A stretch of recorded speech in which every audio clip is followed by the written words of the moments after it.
babae pag lalabasan na. So, ang ating sender ay isang lalaki.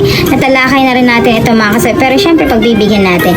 Malalaman nyo naman kapag once na malapit ng malabasan ang isang babae. Kapag ang isang babae kayo ay niyakap ng todo-todo or nasasabunutan kayo at higit sa lahat yung kanyang dalawang paa ay tumaas ito at pinilipit sa inyong mga binti, mga kasawi, at nagsabi ito, sige pa, isagad nyo pa. Ayan.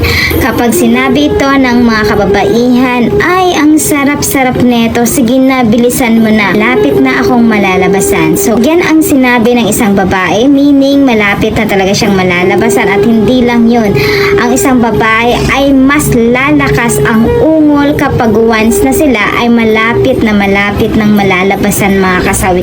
At talagang sasabihin niya sa'yo na sobrang sarap neto kapag once na sila ay malapit na.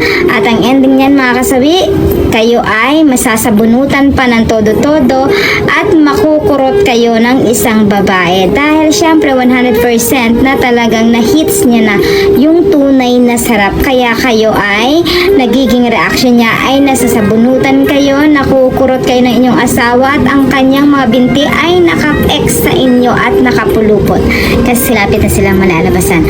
Yan